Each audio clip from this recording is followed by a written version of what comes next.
How to fix Spotify not working. Today guys, I will show you the solution how to fix and solve this problem. Just watch this video till the end. So let's start.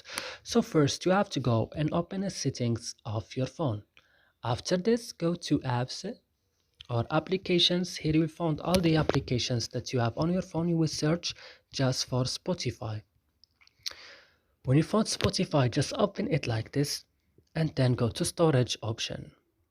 Then go to clear data, click OK and go back and click on force stop and click OK. And the last things is to go into Play Store and updating your Spotify again. And that's it guys. I hope this video is helpful for you. Don't forget to like, also subscribe in our channel. See you in another video.